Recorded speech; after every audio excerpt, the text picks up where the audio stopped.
এদিকে সুনামগঞ্জে বন্যা হাজারো মানুষের স্বপ্ন কেড়ে নিয়েছে। পানি নামতে শুরু করলেও এখনো 5 উপজেলার হাওরবাসী পানিবন্দী। জীবনযুদ্ধে টিকে থাকাই এখন সবচেয়ে বড় চ্যালেঞ্জ। সুনামগঞ্জ থেকে মনির হোসেন তপুর রিপোর্ট।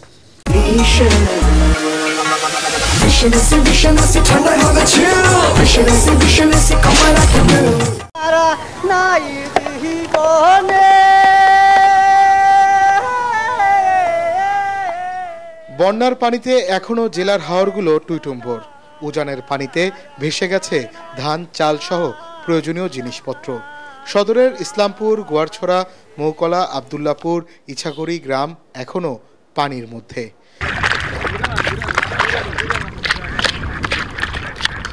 এই তো বুক পানির মধ্যে আসি বা বাস দিয়া একটা সাং বানাই আমরা আপাতত। ধান ফান যা আছেন সবকিছু বাসায় আনিছে গা, ওই আমরা সামনে কেমনে চলাফেরা করা। বাড়ির থেকে আমরা নৌকাতে পানি নিতেছি, আমরা অনেক একটা সমস্যার মাঝে পড়ছি ভাই। আগে তো বন্যা হয়েছিল না, তে কারণটা কি? মিটামন যে রাস্তা করেছে, উষা রাস্তা করেছে, রাস্তার কারণে পানি নিষ্কাশন করতে পারে না। পানি নামতে শুরু করায় অন্যের বাড়িতে কিংবা আশ্রয় কেন্দ্রে 1 সপ্তাহ থেকে বাড়িতে ফিরছেন কেউ কেউ। কোনো ঘর ভেঙে পড়েছে, অনেক ঘর পর।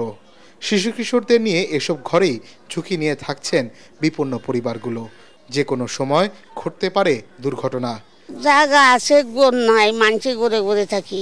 22 সালে সমস্ত ভিডিও করে নিয়েছিল, ঘর বাড়ি ভেঙে গেছিল, কিন্তু আমরা সাহায্য পাই নাই। এই বন্যার সময় আইডেন্টি কার্ড নিছে, নাম নিছে, ফটো তুলে নিছে, কিন্তু কিছু দিছে না। বন্যার বারবার আঘাতে যারা সর্বস্ব হারিয়েছেন তাদের তালিকা করে পুনর্বাসন করার আহ্বান জানিয়েছেন ক্ষতিগ্রস্তরা। সুনামগঞ্জের সংগ্রামী মানুষ গেল কয়েক বছর ধরেই বন্যার কবলে ব্যাপক ক্ষয়ক্ষতির মুখে পড়ছেন। তাদের পানির মধ্যে থাকতে হচ্ছে কয়েক মাস। বৈশাখে ঘরে তোলা ধান অনেকের ভেসে গেছে। সারা বছর তারা কি খাবেন, কি করবেন জানেন না অনেকেই। মনির হোসেন তপু, ATN বাংলা, সুনামগঞ্জ।